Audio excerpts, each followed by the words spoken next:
Hi friends, welcome to our channel. நம்ம இந்த வீடியோவில் பார்க்க போகிறது என்ன அப்படின்னு பார்த்தீங்கன்னா, ஐஎன்எம் இம்பார்ட்டன்ட் லெசன்ஸில் தான் ஒரு லெசன் பார்க்க போகிறோம். தமிழ்நாட்டின் சமூக மாற்றங்கள் அப்படிங்கிற லெசன் தான். சரியா, பார்க்க போகிற லெசன் இது தமிழ்நாட்டின் சமூக மாற்றங்கள். இந்த லெசன் 10th ஸ்டாண்டர்டில் சோசியல் சயின்ஸ் புக்கில் இருக்கக்கூடிய லெசன் நம்பர் 10. சரியா, ஹிஸ்ட்ரியில் லெசன் நம்பர் 10 தான் பார்க்குறோம்.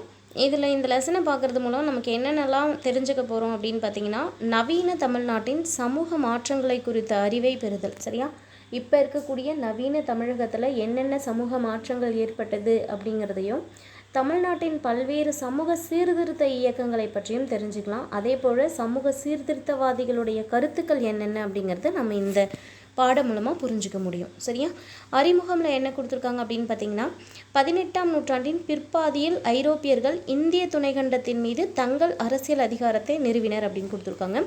ஸோ என்ன அர்த்தம் அப்படின்னு பார்த்தீங்கன்னா, 18ஆம் நூற்றாண்டு அப்படிங்கிறதே பார்த்தீங்கன்னா 1700லேருந்து 1800 வரைக்கும் சரியா இருக்கக்கூடிய காலத்தை தான் நம்ம என்னன்னு சொல்வோம் அப்படின்னா 18ஆம் நூற்றாண்டு அப்படின்னு சொல்லுவோம். இந்த 18ஆம் நூற்றாண்டின் பிற்பாதி அப்படிங்கும் போது 1750க்கு மேற்பட்ட காலம் அப்படிங்கிறது தான் நமக்கு. சரியா, ஸோ இந்த 18ஆம் நூற்றாண்டின் பிற்பாதியில் ஐரோப்பியர்கள் வராங்க எங்கே அப்படின்னா இந்திய துணைக்கண்டத்தில் தங்களுடைய அரசியல் அதிகாரத்தை நிறுவுறாங்க. அதே போல் 19ஆம் நூற்றாண்டின் தொடக்கத்தில் பார்த்தோம்னா இந்தியாவை ஃபுல்லாக இணைத்து கொள்வதில் அவங்க மிகவும் அக்கறையுடையவர்களாக இருக்காங்க. இந்திய சமூகத்தை ஒரு மறு ஒழுங்கமைவு செய்ய நினைக்கிறாங்க. சரியா, இந்திய சமூகத்தை மறு ஒழுங்கமைவு செய்தனர். புதிய வருவாய் திட்டங்கள் உருவாக்கப்பட்டன. 19ஆம் நூற்றாண்டின் முற்காலத்தில், அதாவது 19ஆம் நூற்றாண்டு தொடங்கக்கூடிய அந்த காலத்தில் புதிய வருவாய் திட்டங்கள் உருவாக்கப்பட்டன. ஆங்கிலேயர்களின் பயன்பாட்டு கோட்பாடுகள், கிறித்தவ சமய நெறிகள் ஆகியவற்றின் செல்வாக்கிற்கு உட்பட்டிருந்த அவர்கள். சரியா, இவங்க எது பேஸில் இருந்தாங்க அப்படின்னு பார்த்தீங்கன்னா, மெயினாக ஆங்கிலேயர்களுடைய பயன்பாட்டு கோட்பாடுகள் என்ன இருந்தது, அதே போல் கிறிஸ்தவ சமய நெறிகள் எல்லாம் என்ன இருந்தது, அந்த செல்வாக்கு செலுத்தப்பட்டிருந்ததுனால இந்திய மக்களின் மீது தங்களுடைய பண்பாட்டு மேலாதிக்கத்தை திணிக்க முயற்சி செய்கிறாங்க ஐரோப்பியர்கள். சரியா, இந்நிலை இந்தியர்களிடையே எதிர்வினையை ஏற்படுத்தியது. ஸோ அவங்களுடைய பண்பாடை கொண்டு இந்திய மக்கள் மீது திணிக்கணும் அப்படின்னு நினச்சதுனால இதுக்கு ஒரு எதிர்வினை ஏற்படுது. 19ஆம் நூற்றாண்டில் நாட்டின் பல்வேறு பகுதிகளை சேர்ந்த கல்வியறிவு பெற்ற இந்தியர்கள் இந்த அவமானத்தை உணர்ந்தனர். ஸோ யாரெல்லாம் முதல்ல இந்த எதிர்வினை ஏற்படுது அதை பற்றின ஒரு விழிப்புணர்வு யார்கிட்ட முதல்ல வந்தது அப்படின்னு பார்த்தீங்கன்னா, பல்வேறு பகுதிகள் நாட்டுடைய, அதாவது நம்ம நாட்டில் இந்தியா ஃபுல்லாக இருக்கக்கூடிய பல்வேறு பகுதிகளை சேர்ந்த கல்வி அறிவு பெற்ற இந்தியர்கள். சரியா, அவங்க தான் ஃபஸ்ட் இதை உணர ஆரம்பிக்கிறாங்க. இதற்கு பதிலளிக்கக்கூடிய வகையில் தான் தங்களுடைய சமூக பண்பாட்டு அடையாளங்களை கடந்த காலத்துக்குள்ளார போய் தேட ஆரம்பிக்கிறாங்க. ஸோ ஆங்கிலேயர்கள் ஐரோப்பியர்கள் தங்களுடைய சமயங்களை இந்தியர்கள் மீது திணிக்கணும் அப்படின்னு நினச்சதுனால அதுக்கான ஒரு பதில் தரக்கூடிய வகையில் இந்தியாவில் இருந்த படித்த மக்கள் என்ன பண்ணுறாங்க அப்படின்னா, நம்ம நாட்டுடைய சமூக பண்பாட்டு அடையாளங்கள் எல்லாம் கடந்த காலங்களில் எப்படி இருக்குது அப்படின்னு தேட வைக்காங்க. இருந்த போதிலும் காலனிய விவாதங்களில் சில நியாயங்கள் இருப்பதை உணர்ந்த அவர்கள் சீர்திருத்தி கொள்ளவும் தயாராகின்றனர். ஸோ முழுமையாக காலனிய ஆதிக்கத்தை முழுமையாக அவங்க எதிர்க்கணும்னு நினைக்கல. காலனிய விவாதங்கள் அவங்க சொல்லக்கூடிய ஐரோப்பியர்களுடைய கருத்துக்கள் சில ஏற்றுக்கொள்கிற மாதிரி இருந்ததுனால இவங்ககிட்ட இருக்கக்கூடிய அந்த மாற்றத்தகுந்த விஷயங்களை சீர்திருத்திக்கிறதுக்கும் இவங்க தயாராக இருக்காங்க. இதன் விளைவாக தான் நவீன இந்தியாவின் சமூக சமய சீர்திருத்த இயக்கங்கள் ஏற்படுது. சரியா, நவீன இந்தியாவில் சமூக சமய சீர்திருத்த இயக்கங்கள் வரதுக்கு காரணமே ஸோ இந்த படித்த இந்தியர்களுடைய எண்ணங்கள் தான். இக்குறிப்பிட்ட வரலாற்று வளர்ச்சி நிகழ்வு தான் இந்திய மறுமலர்ச்சி என அடையாளப்படுத்தப்படுகிறது. சரியா, இதுலேயும் ஒரு முக்கியமான லைன் என்ன அப்படின்னு பார்த்தீங்கன்னா, இந்திய மறுமலர்ச்சி. சரியா, நவீன இந்தியாவில் சமூக சமய சீர்திருத்த இயக்கங்கள் எப்படி தோன்றப்படுதோ அதுதான் இந்திய மறுமலர்ச்சி என்று அழைக்கப்பட்டிருக்கு. ஸோ அந்த இந்திய மறுமலர்ச்சியை பற்றி தான் நம்ம இந்த வீடியோவில் பார்ப்போம். மறுமலர்ச்சி அப்படிங்கிறதே பார்த்திங்கன்னா இந்த கருத்து பண்பாட்டு நிகழ்வை சேர்ந்ததாக தான் இருக்கும். மறுமலர்ச்சி அப்படிங்கிறது பண்பாட்டு நிகழ்வை சேர்ந்த ஒரு கருத்தாக தான் இருக்கும். நவீனம், பகுத்தறிவு, சமூகத்துடைய முற்போக்கான இயக்கம் ஆகியவற்றோட ஒரு நெருக்கமாக பிணைக்கப்பட்டது தான் பார்த்திங்கன்னா இந்த மறுமலர்ச்சி அப்படிங்கிறது. சரியா, மறுமலர்ச்சி அப்படிங்கிறது எதோட இணைக்கப்பட்ட ஒரு நிகழ்வு? நவீனம், பகுத்தறிவு, சமூகத்தில் இருக்கக்கூடிய சில முற்போக்கான இயக்கங்கள் இதோட நெருக்கமாக பிணைக்கப்பட்டிருக்கும். திறனாய்வு சிந்தனை அதன் வேர்களில் உள்ளது. சரியா, திறனாய்வு சிந்தனைகள் எங்கே உள்ளது அப்படின்னு பார்த்திங்கன்னா அதோடைய வேர்களில் இருக்குது. மனித நேயம் என்னும் இந்த சித்தாந்தம் சமூக வாழ்வு மற்றும் அறிவு ஆகிய துறைகளோடு மொழி, இலக்கியம், தத்துவம், இசை, ஓவியம், கட்டிடக்கலை போன்ற அனைத்து துறைகளிலும் படைப்பாற்றலை வந்து தூண்டியிருக்கு அப்படின்னு சொல்லியிருக்காங்க. சரியா? ஸோ இந்த மறுமலர்ச்சி வந்து எந்த மாதிரி விஷயங்கள்லாம் தூண்டியதாக இருந்தது அப்படின்னு பார்த்தீங்கன்னா, திறனாய்வு சிந்தனை அதோடைய வேரில் இருந்தது, மனித நேயம் அப்படிங்கிற ஒரு சித்தாந்தம், சமூக வாழ்வு, அறிவு, இது எல்லா துறைகளோடையும் சேர்த்து மொழி, இலக்கியம், தத்துவம், இசை, ஓவியம், கட்டிடக்கலை இந்த மாதிரியான துறைகள்லையும் படைப்பாற்றல்கள் வந்து தூண்டப்பட்டிருக்கு. தமிழ் மறுமலர்ச்சி அப்படின்னு பார்க்கும்போது காலனியத்தின் பண்பாட்டு ஆதிக்கமும் மனித நேயத்தின் எழுச்சியும் இந்திய துணைக்கண்டத்தின் சமூக பண்பாட்டு வாழ்வில் பல மாற்றங்களை கொண்டு வந்தது. இப்போது காலனி ஆட்சி வந்து நடந்துட்டு இருந்த இல்லையா, அந்த காலகட்டங்களில் காலனியத்துடைய பண்பாட்டு ஆதிக்கம், அவங்களுடைய பண்பாடு கலாச்சாரத்தை இந்தியர்கள் மீது திணிக்க விரும்பினாங்க இல்லையா, அந்த ஆதிக்கம், அதே போல் மனித நேய எழுச்சி, இது எல்லாமே சேர்ந்து இந்திய துணைக்கண்டத்தின் சமூக பண்பாட்டு வாழ்வில் பல்வேறு மாற்றங்கள் கொண்டு வந்திருக்கு. நவீன தமிழ்நாடும் அந்த மாதிரியான ஒரு வரலாறு மாற்றத்தை அனுபவிச்சிருக்கு. அது எப்படி அப்படின்னு பார்த்தீங்கன்னா, தமிழ் மொழி மற்றும் கலாச்சாரம் அவர்களின் அடையாள கட்டுமானத்தில் குறிப்பிடத்தக்க பங்கை கொண்டிருக்கின்றன. ஸோ தமிழகத்தை பொறுத்த வரைக்கும் தமிழ் மொழியும் கலாச்சாரமும் ஒரு அடையாள கட்டுமானமாகவே இருந்திருக்கு. மெயினாக பார்த்தோம்னா அச்சு இயந்திரத்தின் அறிமுகமும் திராவிட மொழிகளின் மீது மேற்கொள்ளப்பட்ட மொழியியல் ஆய்வுகளும் மற்றும் பலவும் தமிழ் மறுமலர்ச்சி செயல்பாடுகளுக்கு அடியுரிமை வழங்கியது. ஸோ தமிழ் எவ்வாறு மறுமலர்ச்சி அடைந்தது அப்படின்னு பார்த்திங்கன்னா, இந்த ஐரோப்பியர்களுடைய அவங்களுடைய மதங்களையும் அவங்களுடைய பண்பாட்டு கலாச்சாரத்தையும் நிறுவ முயற்சி செய்கிறாங்க இல்லையா, அந்த காலகட்டங்களில் வந்த அச்சு இயந்திரத்துடைய அறிமுகம் ப்ளஸ் திராவிட மொழிகள், அதாவது தென்னிந்திய மொழிகள் அப்படின்னு சொல்லுவாங்க. ஸோ தென்னிந்திய மொழிகளில் திராவிட மொழிகள் மீது மேற்கொள்ளப்பட்ட மொழியியல் ஆய்வுகள், இதெல்லாம் தான் தமிழ் மறுமலர்ச்சி செயல்பாடுகளுக்கு ஒரு சிறப்பான அடித்தளமாக இருந்திருக்கு. அச்சு இயந்திரத்தின் வருகைக்கு பின்னர் வந்த தொடக்க கால ஆண்டுகளில் சமயம் சார்ந்த நூல்களை வெளியிடும் முயற்சிகள் பெருமளவில் மேற்கொள்ளப்பட்டன. ஸோ ஃபஸ்ட்டு அச்சு இயந்திரம் அந்த காலத்தில் எந்த மாதிரியான நூல்கள் மிக அதிகமாக வெளியிடப்பட்டன அப்படின்னு பார்த்தீங்கன்னா, சமயம் சார்ந்த நூல்கள் தான் மிக அதிக அளவில் வெளியிடப்பட்டன.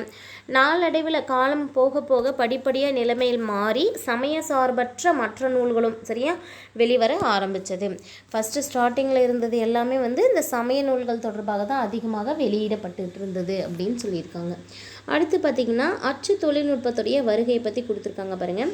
ஐரோப்பிய மொழிகளை தவிர்த்து அச்சில் ஏறிய மொழிகளில் முதல் மொழி தமிழ் மொழியாகும். ரொம்ப ரொம்ப முக்கியமான ஒரு கேள்வி, இது அடிக்கடி கேட்கக்கூடியதும் கூட. ஐரோப்பிய மொழிகள் தவிர்த்து அச்சில் ஏறிய மொழிகளில் முதல் மொழி எது அப்படின்னு கேட்டாங்கன்னா ஆன்சர் தமிழ் மொழி தான். சரியா? ஐரோப்பிய மொழிகள் மட்டும்தான் அச்சில் வந்து ஏறி இருக்கும். ஸோ அச்சடித்து ஐரோப்பிய மொழிகளில் தான் புத்தகங்கள், கருத்துக்கள், செய்தித்தாள்கள் இந்த மாதிரி வந்திருக்கும். ஸோ ஐரோப்பிய மொழிகளை தவிர்த்து ஃபஸ்ட்டு ஒரு மொழி அச்சடிக்கப்படுது அப்படின்னாவே அது எந்த மொழி தான்? தமிழ் மொழி தான். மிக முன்னதாக அதற்கு முன்பாகவே பாருங்கள், 1578 இந்த வருஷம் வந்து ரொம்ப ரொம்ப முக்கியமானது. 1578 தம்பிரான் வணக்கம் என்னும் தமிழ் புத்தகம் கோவாவில் வெளியிடப்பட்டது. ஸோ இந்த கொஷினை கேட்பாங்க, தம்பிரான் வணக்கம் என்ற தமிழ் புத்தகம் கோவாவில் வெளியிடப்பட்ட ஆண்டு எது அப்படின்னு கேட்பாங்க. 1578. ஸோ 1578 தம்பிரான் வணக்கம் அப்படிங்கிற தமிழ் புத்தகம் கோவாவில் வெளியிடப்பட்டது அப்படின்னா இதில் வந்து ஆண்டும் ஞாபகம் வைக்கணும், அந்த புத்தகத்தின் பெயர் ஞாபகம் வைக்கணும், எந்த இடத்தில் வெளியிடப்பட்டதோ இதையும் ஞாபகம் வைக்கணும். 1578 தம்பிரான் வணக்கம் கோவா. 1709 முழுமையான அச்சகம் சீகன் பால்கு என்பவரால் தரங்கம்பாடியில் நிறுவப்பட்டது. ஸோ அந்த முழுமையான அச்சகம் முதலாக எந்த ஆண்டு நிறுவப்பட்டது அப்படின்னு கேட்டாங்கன்னா 1709. யார் நிறுவியது அப்படின்னு கேட்டாங்கன்னா சீகன் பால்கு. எந்த பிளேஸ் அப்படின்னு கேட்டாங்கன்னா தரங்கம்பாடி. ஞாபகம் வச்சுக்கோங்க, 1709 சீகன் பால்கு, தரங்கம்பாடி, முழுமையான அச்சகம். தொடக்க கால தமிழ் இலக்கிய நூல்களில் ஒன்றான திருக்குறள் 1812 வெளியிடப்படுது. ஸோ ஃபஸ்ட்டு தமிழ் இலக்கிய நூல்களில் ஒன்றாக இருந்த திருக்குறள் வந்து எப்போது முதலாக அச்சிட்டு வெளியிடப்பட்டது அப்படின்னா 1812 தான். இதன் விளைவாக இக்கால பகுதியில் மிகவும் பழமையான செவ்வியல் தமிழ் இலக்கியங்களை வெளியிடுவதில் வந்து ஃபஸ்ட்டு தமிழ் அறிஞர்கள்கிட்ட புத்துணர்ச்சி ஏற்படுது. சரியா? இந்த மாதிரியான புத்தகங்கள் வந்து அச்சிடப்பட்டு வெளியிடுறதன் காரணமாக மிகவும் பழமையான செவ்வியல் தமிழ் இலக்கியங்களை வெளியிடுறதில் தமிழ் அறிஞர்கள் இடையே புத்தெழுச்சி ஏற்படுது. நெக்ஸ்ட் பாருங்கள், 19ஆம் நூற்றாண்டில் தமிழ் அறிஞர்களான சி.வை. தாமோதரனார், இவங்க எல்லாருமே வந்து 19ஆம் நூற்றாண்டை சேர்ந்தவங்க தான். பாருங்கள், சி.வை. தாமோதரனார் 1832 1901 வரைக்கும் உவே சாமிநாதரின் காலம் பாருங்கள் 1855 1942. இவங்க எல்லாரும் தமிழ் செவ்வியல் இலக்கியங்களை மீண்டும் கண்டறிவதற்காக தங்கள் வாழ்நாள் முழுவதையும் செலவு செய்கிறாங்க. இந்த கொஷின் கேட்பாங்க சரியா. தமிழ் செவ்வியல் இலக்கியங்களை மீண்டும் கண்டறிவதற்கு தங்கள் வாழ்நாள் முழுவதையும் செலவழித்தவர்கள் யாருன்னு கேட்டால் சி.வை. தாமோதரனார், உவே சாமிநாதர். இது ரீசன்ட் டைமில் கேட்ட கொஷினும் கூட ஞாபகம் வச்சுக்கோங்க. தமிழ் செவ்வியல் இலக்கியங்களை மீண்டும் கண்டறிவதற்காக தங்கள் வாழ்நாள் முழுவதையும் செலவழித்தவர்கள் சி.வை. தாமோதரனார், உவே சாமிநாதர். சி.வை. தாமோதரனார் பனையோலைகளால் அதாவது அந்த காலத்துலலாம் பனையோலையில் தான் வந்து எழுதியிருப்பாங்க சரியா. ஸோ சி.வை. தாமோதரனார் பண்ண வேலை என்ன அப்படின்னு பார்த்தீங்கன்னா, பனையோலைகளில் கையால் எழுத பெற்றிருந்த பல்வேறு தமிழ் இலக்கண இலக்கிய நூல்களை பதிப்பிச்சிருக்காரு சரியா. அது இதழ்களில் தாள்களில் வந்து பதிப்பிச்சிருக்காங்க. அவர் பதிப்பித்த நூல்களில் சில நூல்கள் அப்படின்னு பார்க்கும்போது தொல்காப்பியம், வீர சோழியம், இறையனார் அகப்பொருள், இலக்கண விளக்கம், கலித்தொகை மற்றும் சூளாமணி அடங்கும் அப்படின்னு கொடுத்துருக்காங்க சரியா. எதுன்னு பாருங்கள், தொல்காப்பியம், வீர சோழியம், இறையனார் அகப்பொருள், இலக்கண விளக்கம், கலித்தொகை மற்றும் சூளாமணி எல்லாம் யார் வந்து பதிப்பிச்சது அப்படின்னு பார்த்தீங்கன்னா சி.வை. தாமோதரனார் அவர்கள். தமிழ் அறிஞர் மீனாட்சி சுந்தரனாரின் மாணவராக இருந்த உவே சாமிநாதர் அவர்கள் பார்த்திங்கன்னா செவ்வியல் தமிழ் இலக்கிய நூல்கள் சரியா, இலக்கண நூல்கள் கிடையாதுங்க, இலக்கிய நூல்கள் சீவக சிந்தாமணி, பத்துப்பாட்டு, சிலப்பதிகாரம், புறநானூறு, புறப்பொருள் வெண்பாமாலை, மணிமேகலை, ஐங்குறுநூறு, பதிற்றுப்பத்து இது எல்லாத்தையும் வந்து அச்சிட்டு வெளியிடுற முயற்சிகளை வந்து மேற்கொண்டிருக்காங்க சரியா. உவே சாமிநாதருக்கு என்னென்ன கொடுத்துருக்காங்க நம்ம பார்த்துக்கோங்க. இவர் வந்து எழுதுந்து பார்த்திங்கன்னா இலக்கிய நூல்களை வந்து பதிப்பிச்சிருந்திருக்காங்க. வருஷத்தோடு கொடுப்பாங்க, இது மேட்ச்ஷீட்டில் கூட கேட்கலாம். சீவக சிந்தாமணி 1887, பத்துப்பாட்டு 1889, சிலப்பதிகாரம் 1892, புறநானூறு 1894, புறப்பொருள் வெண்பாமாலை 1895, மணிமேகலை 1898, ஐங்குறுநூறு 1903, பதிற்றுப்பத்து 1904 இதையெல்லாம் வந்து வெளியிடக்கூடிய முயற்சியை மேற்கொள்கிறாங்க. அடுத்து பாருங்கள், இந்த மாதிரி பழம்பெரும் நூல்கள் எல்லாமே வந்து அச்சிடு வெளியிடப்பட்டது வந்து தமிழ் மக்களிடையே ஒரு நல்ல வரவேற்பு பெறுது. எதுக்காக அப்படின்னு பார்த்தோம்னா, தமிழ் மக்கள் இதன் மூலமாக என்ன தெரிஞ்சுக்கிறாங்க அப்படின்னா வரலாறு, மொழி, இலக்கியம், சமயம் ஆகியவை குறித்த விழிப்புணர்வு வந்து ஏற்படுத்திக்கிறாங்க சரியா. தமிழ் மொழியை பற்றிய வரலாறு, மரபு, மொழி, இலக்கியம் மற்றும் சமயம் ஆகியவை குறித்த விழிப்புணர்வு ஏற்படுத்தியது. நவீன தமிழர்கள் தங்களது சமூக பண்பாட்டு அடையாளங்களை பண்டைய தமிழ் செவ்வியல் இலக்கியங்கள் வாயிலாக கண்டறிந்தனர் சரியா. நவீன தமிழர்கள் எல்லாருமே தங்களோட சமூக பண்பாட்டு அடையாளங்களை அவங்களுடைய சமூக பண்பாட்டு அடையாளங்களை பண்டைய தமிழ் செவ்வியல் இலக்கியங்கள் வாயிலாக கண்டறிகிறாங்க. இவை மொத்தத்தில் சங்க இலக்கியங்கள் அப்படின்னு சொல்லி மொத்தமாக அழைக்கப்படுது. 1816 புனித ஜார்ஜ் கோட்டையில் கல்லூரியை நிறுவிய F.W. எல்லிஸ் அப்படின்னு கொடுத்துருக்காங்க. ரொம்ப முக்கியமான கேள்வி. 1816 புனித ஜார்ஜ் கோட்டையில் கல்லூரியை நிறுவியவங்க யாருன்னு ஒரு கேள்வி கேட்பாங்க. Answer F.W. எல்லிஸ். அதே போல் F.W. எல்லிஸ் அவர்கள் புனித ஜார்ஜ் கோட்டையில் கல்லூரி நிறுவிய ஆண்டுன்னு கேட்பாங்க. 1816. 1816 F.W. எல்லிஸ் புனித ஜார்ஜ் கோட்டையில் வந்து என்ன நிறுவினாங்க அப்படின்னா கல்லூரி நிறுவினாங்க. கல்லூரி நிறுவிய இடம் எதுன்னு கூட கேட்கலாம், புனித ஜார்ஜ் கோட்டை சரியா. இவர் என்ன பண்ணியிருப்பார் அப்படின்னா தென்னிந்திய மொழிகள் தனிப்பட்ட மொழி குடும்பத்தை சார்ந்தவை, அவை இந்தோ ஆரிய குடும்ப மொழிகளோடு தொடர்பில்லாதவை அப்படிங்கிற ஒரு கோட்பாட்டை உருவாக்குறாங்க. இந்த கேள்வி கேட்கலாம் சரியா. எப்படி கேட்கலாம் அப்படின்னு பார்த்தீங்கன்னா, தென்னிந்திய மொழிகள் தனிப்பட்ட மொழி குடும்பத்தை சார்ந்தவை, அவை இந்தோ ஆரிய குடும்ப மொழிகளோடு தொடர்பு இல்லாதவை அப்படிங்கிற கோட்பாட்டை உருவாக்கியவர் யார் அப்படின்னு கேட்கலாம். Answer F.W. Ellis. Robert Caldwell திராவிட அல்லது தென்னிந்திய மொழிகளின் ஒப்பீட்டு இலக்கணம் என தலைப்பிடப்பட்ட நூலில் இக்கோட்பாட்டை 1856 விரிவுபடுத்தியிருக்காங்க சரியா. யாருன்னு பாருங்கள், ராபர்ட் கால்ட்வெல் அவர்கள் திராவிட அல்லது தென்னிந்திய மொழிகளின் ஒப்பீட்டு இலக்கணம் அப்படின்னு சொல்லக்கூடிய தலைப்பிடப்பட்ட நூலில் இந்த கோட்பாட்டை வந்து எடுத்து காட்டியிருப்பாங்க. 1856 வந்து விரிவுபடுத்தி சொல்லியிருப்பாங்க. திராவிட மொழிகளுக்கிடையே ஒரு நெருக்கமான ஒப்புமை இருப்பதையும் அப்படியான ஒப்புமை சமஸ்கிருதத்துடன் இல்லை என்பதையும் நிறுவியிருப்பாங்க. இந்த கொஷின் கேட்பாங்க சரியா. திராவிட மொழிகளுக்கு இடையில் நெருக்கமான ஒப்புமை இருப்பதையும் அப்படியான ஒப்புமை சமஸ்கிருதத்துடன் இல்லை என்பதையும் நிறுவியவர் யார் அப்படின்னு கேட்பாங்க. ஆன்சர் வந்து பார்த்தீங்கன்னா கால்ட்வெல் சரியா. கால்ட்வெல் எழுதிய புத்தகம் 1854 என்ன தென்னிந்திய மொழிகள், திராவிட மொழிகள் அல்லது தென்னிந்திய மொழிகள் பற்றிய ஒப்பீட்டு இலக்கணம் அப்படிங்கிற தலைப்பிட்டு எழுதியிருப்பாங்க. அடுத்து பாருங்க, இந்த காலகட்டத்தை சேர்ந்த அறிவார்ந்த தமிழினர்கள் தமிழ், திராவிட மற்றும் சமத்துவம் மற்றும் சமஸ்கிருதம், ஆரியம், பிராமணியம் ஆகிய இரண்டிற்கும் இடையே அடிப்படை வேறுபாடுகள் என்ன அப்படிங்கிறத அடையாளம் கண்டுக்கிட்டாங்க. அவங்க பார்த்திங்கன்னா தமிழ் மொழியிடையே திராவிடர்களின் மொழி என்றும் தமிழர்கள் பிராமணர்கள் அல்ல என்றும் அவர்களின் சமூக வாழ்வில் ஜாதிகளும் இல்லை, பாலின வேறுபாடு இல்லை, சமத்துவம் நிலவியது என்றும் வாதிட்டனர். அதாவது திராவிடர்களை பொறுத்த வரைக்கும் தமிழ் மொழியே திராவிடர்களின் மொழி. ஸோ திராவிடர்களின் மொழின்னு தனியாக கிடையாது, தமிழ் மொழியே திராவிடர்களின் மொழி. தமிழர்கள் எல்லாருமே பிராமணர்கள் கிடையாது. அவங்களுடைய சமூக வாழ்வில் எந்த சாதிகளும் இல்லை, சரியா, எந்த சாதிகளும் இல்லை, பாலின வேறுபாடுகள் இல்லை, சமத்துவமே நிலவியது அப்படின்னு சொல்லி வாதிடுறாங்க. தமிழ்நாட்டில் திராவிட உணர்வு தோன்றி வளர்வதற்கு தமிழ் மறுமலர்ச்சி பங்களிப்பை செய்தது அப்படின்னு கொடுத்துருக்காங்க. சரியா, தமிழ்நாட்டை பொறுத்த வரைக்கும் திராவிட உணர்வு எப்படி உருவாச்சு அப்படின்னு பார்த்தீங்கன்னா தமிழ் மறுமலர்ச்சியின் காரணமாக தான் அதிகமாக இந்த உணர்வு ஏற்பட்டது. இந்த சிந்தனைகள் எல்லாமே பார்த்தீங்கன்னா பி. சுந்தரனாரால் எழுதப்பட்ட மனோன்மணியம் அப்படிங்கிற நாடக நூலில் இடம்பெற்றுள்ள தமிழ் மொழி வாழ்த்து பாடலில் மெய்ப்பிக்கப்பட்டுள்ளது. ஸோ இதற்கான அதை வந்து நம்ம உண்மை அப்படின்னு நிரூபிக்கிறதுக்கான ஒரு தகவல் அப்படின்னு எடுத்துக்கிட்டோம்னா பி. சுந்தரனார் அவர்களால் எழுதப்பட்ட மனோன்மணியம் அப்படிங்கிற ஒரு நாடக நூலில் இடம்பெற்றிருக்கக்கூடிய தமிழ்தாய் வாழ்த்து பாடல், சரியா, தமிழ் மொழி வாழ்த்து பாடலில் மெய்க்கப்பட்டவர். வள்ளலார் என பிரபலமாக அறியப்பட்டவர் பார்த்திங்கன்னா ராமலிங்க அடிகள். இவருடைய காலம் 1823 1874 வரைக்கும் நடைமுறையில் இருந்த இந்து சமய பழமைவாதத்தை கேள்விக்குள்ளாக்கினார். இதை வந்து கொஸ்டின் கேட்பாங்க. நடைமுறையில் இருந்த இந்து சமய பழமைவாதத்தை கேள்விக்கு உள்ளாக்கியவர் யார் அப்படின்னு கேட்டால் வள்ளலார் அவர்கள். ஆப்ரஹாம் பண்டிதர் பார்த்திங்கன்னா தமிழ் இசைக்கு சிறப்பு செய்ததோடு தமிழ் இசை வரலாறு குறித்து நூல்கள் வெளியிட்டார். எப்படி கேட்பாங்க அப்படின்னா தமிழிசை வரலாறு குறித்த நூல்களை வெளியிட்டவர் யார் அப்படின்னு கேட்பாங்க, ஆப்ரஹாம் பண்டிதர். அடுத்த கேள்வியை பாருங்கள். சி.வை. தாமோதரனார், உ.வே. சாமிநாதர், திருவி கல்யாண சுந்தரனார், பரிதிமார் கலைஞர், மறைமலை அடிகள், சுப்பிரமணிய பாரதி, சா. வையாபுரி, கவிஞர் பாரதிதாசன், இவங்க எல்லாருமே பார்த்திங்கன்னா தங்களுக்கே உரித்தான ஒரு சில வழி வச்சுருப்பாங்க. அந்த வழிகளில் தங்களின் எழுத்துக்கள் மூலமாக தமிழ் இலக்கியத்தை வந்து புத்தெழுச்சிக்கு பங்களிப்பு செய்திருக்காங்க. இதே மாதிரி தான் பௌத்தத்திற்கு புத்துயிருக்கு ஒரு தொடக்க கால முன்னோடியாக இருந்தவர் எம். சிங்காரவேலர். சரியா, தமிழ் மொழிக்கு அப்படின்னு பார்த்திங்கன்னா இவங்களாம் இருந்திருக்காங்க. அதே மாதிரி தான் பௌத்த சமயம் அப்படின்னு பார்க்கும்போது இவங்களுக்கு புத்துயிர் அளிக்கிறதுக்குன்னு தொடக்க கால முன்னோடியாக எம். சிங்காரவேலர் அவர்கள் வந்து இருந்திருக்காங்க. இவங்க பார்த்திங்கன்னா எம். சிங்காரவேலர் காலனி சக்தியை எதிர்கொள்வதற்காக பொது உடைமைவாதத்தையும் சமத்துவத்தையும் வளர்த்தார். இந்த கொஸ்டின் கேட்பாங்க. பொது உடைமைவாதி சிங்காரவேலர் அப்படின்னாவே பொது உடைமைவாதி, பொது உடைமையும் சமத்துவத்தையும் வளர்த்தார். பண்டித அயோத்தியதாசரும் பெரியார் ஈவே ராமசாமியும் பார்த்திங்கன்னா சமூக ரீதியாக உரிமைகள் மறுக்கப்பட்டிருக்கும் இல்லையா, அந்த மாதிரி ஒடுக்கப்பட்ட மக்கள் பிரிவை சேர்ந்தவங்களுடைய உரிமைகளுக்கு பகுத்தறிவு வகையில் சித்தாந்தத்தை உயர்த்தி பிடிச்சிருக்காங்க. யார் யாருன்னு பார்த்துக்கோங்க.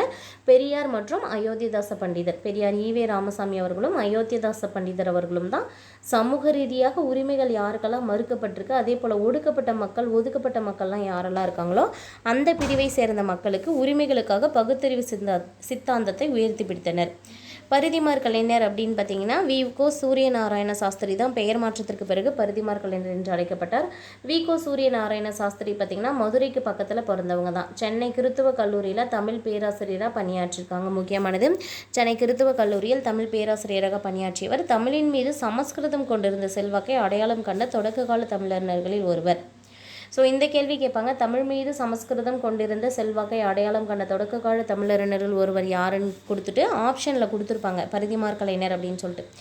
இதனால் தனக்கே பரிதிமார் கலைஞர் என தூய தமிழ் பெயரை தானே சூட்டிக் கொள்கிறார். சரியா, இவருக்கு வந்து பெற்றோர் வைத்த பெயர் வந்து பார்த்திங்கன்னா வி.கோ. சூரியநாராயண சாஸ்திரி அப்படிங்கிறது தான். அது வடமொழி கலப்போடு இருக்குது அப்படிங்கிறதுனால தூய தமிழ் பெயர் வைக்கணும் இல்லையா, அதனால் அவர் வந்து என்ன பண்ணுறார், தனக்கு தானே பரிதிமார் கலைஞர் அப்படிங்கிற பெயரை சூட்டிக்கிறாங்க. தமிழ் மொழி ஒரு செம்மொழி என்றும், எனவே சென்னை பல்கலைக்கழகம் தமிழை வட்டார மொழின்னு சொல்லக்கூடாது அப்படின்னு சொன்னது யாருன்னு பார்த்தீங்கன்னா பரிதிமார் கலைஞர் அவர்கள் தான்.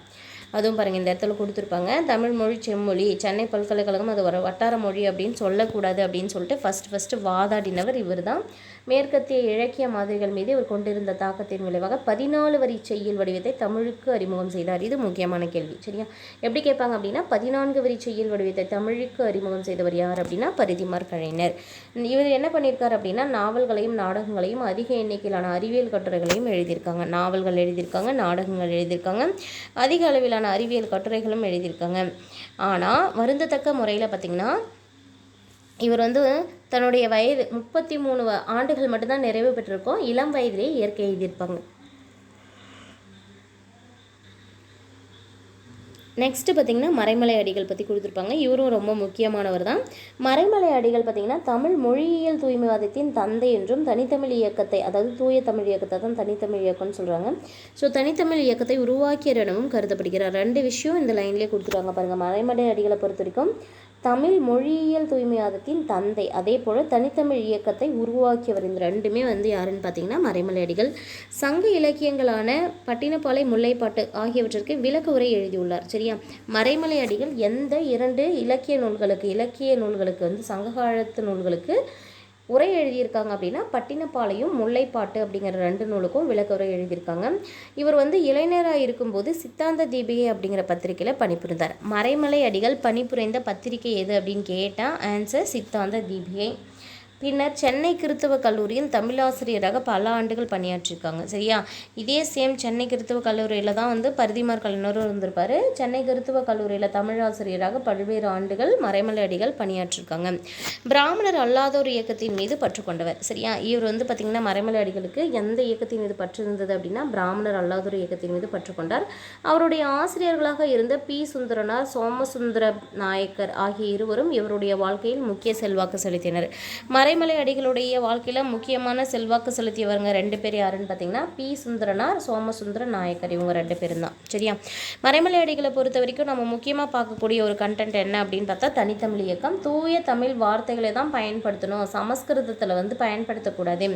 ஸோ தூய தமிழ் வார்த்தை மட்டும்தான் பயன்படுத்தணும், சமஸ்கிருத செல்வாக்கு தமிழ் மொழியிலிருந்து அகற்றப்படணும் அப்படிங்கிறது தான் மறைமலை அடிகள் ஊக்குவிச்ச ஒரு விஷயம். சரியா, இந்த மறைமலை அடிகளுடைய முக்கியமான நோக்கமே தூய தமிழ் வார்த்தையை பயன்படுத்தணும், அதே போல் சமஸ்கிருதத்தின் செல்வாக்கு தமிழில் இருக்கக்கூடாது அப்படிங்கிறது. இந்த இயக்கம் தமிழ் பண்பாட்டின் மீது குறிப்பாக, அதாவது தமிழ் மொழி, இலக்கியம் இதன் மீது பெரும் தாக்கத்தை ஏற்படுத்தியது. எந்த வகையிலன்னு பார்க்கும்போது மறைமலை அடிகளருடைய மகள் நீலாம்பிகை அம்மையார் இருக்காங்களே, இவங்க இந்த தனித்தமிழ் இயக்கத்தை உருவாக்குறதுக்கு ஒரு முக்கியமான பங்கு வகிச்சிருப்பாங்க. வேதாச்சலம் அப்படிங்கிற பேரை கூட அவர் என்ன பண்ணியிருப்பாருன்னா தூய தமிழில் மறைமலை அடிகள் அப்படின்னு மாற்றி வச்சுருந்துருப்பார். அவருக்குன்னு ஒரு பத்திரிகை இருந்திருக்கும். சரியா, ஞானசாகரம் அப்படின்னு சொல்லக்கூடிய ஒரு பத்திரிகை. அந்த பத்திரிகைக்கும் பெயர் வச்சுருந்துருப்பார். ஞானசாகரம் அப்படிங்கிற பத்திரிகையை எடுத்துகிட்டு அதுக்கு தூய தமிழில் அறிவுக்கடல் அப்படின்னு சொல்லி பெயர் மாற்றம் செய்திருப்பாங்க. இவருடைய சமரச சன்மார்க்க சங்கம் அப்படிங்கிற ஒரு நிறுவனம் பொதுநிலை கழகம் அப்படின்னு பெயர் மாற்றப்பட்டிருக்கும். சரியா, சமரச சன்மார்க்க சமூகத்தை என்னவா மாற்றிடுறாங்க, பொதுநிலை கழகம் அப்படின்னு மாற்றிடுறாங்க. தமிழ் சொற்களுக்கு புகுந்து விட்டு சமஸ்கிருத சொற்களுக்கு இணையாக பொருள் தரக்கூடிய தமிழ் சொல் அடங்கிய அகராதி ஒன்றை தொகுக்க ஆரம்பிக்கிறாங்க நீலாம்பிகை அம்மையார். அது எப்படி அப்படின்னா, தமிழ் சொற்கள் நிறைய இருக்குது. அந்த தமிழ் சொற்களில் சமஸ்கிருத சொற்கள் நடுவில் கலந்துருச்சு. சரியா, ஸோ அந்த சமஸ்கிருத சொல் நடுவில் வந்திருக்கிற சமஸ்கிருத சொற்கள் எல்லாம் இணையாக பொருள் தரக்கூடிய தமிழ் சொற்கள் இருக்கக்கூடிய ஒரு அகராதி நீலாம்பிகை அம்மையார் வெளியிடுறாங்க. சரியா, ஸோ ஃப்ரெண்ட்ஸ், நெக்ஸ்ட் வீடியோவில் இந்த 10.2 அதாவது திராவிட இயக்கத்தின் எழுச்சி அப்படிங்கிற டாபிக் பார்க்கலாம். இது ரொம்ப முக்கியமான டாப்பிக்கு. ஸோ செப்பரேட்டாக இந்த வீடியோ நெக்ஸ்ட் அப்லோட் பண்ணுறேன். நம்ம சேனல் இப்போ தான் ஃபஸ்ட் டைம் பார்க்குறீங்க அப்படின்னா சேனல் சப்ஸ்கிரைப் பண்ணிக்கோங்க. பக்கத்தில் இருக்க பெல் ஐக்கனை கிளிக் பண்ணி ஆன்லைன் செட் பண்ணி வச்சுக்கோங்க. முடிஞ்ச வரைக்கும் நம்ம சேனல் லிங்க்கை ஃப்ரெண்ட்ஸ்க்கு ஷேர் பண்ணுங்கள். நெக்ஸ்ட் வீடியோவில் பார்க்கலாம். தேங்க்யூ.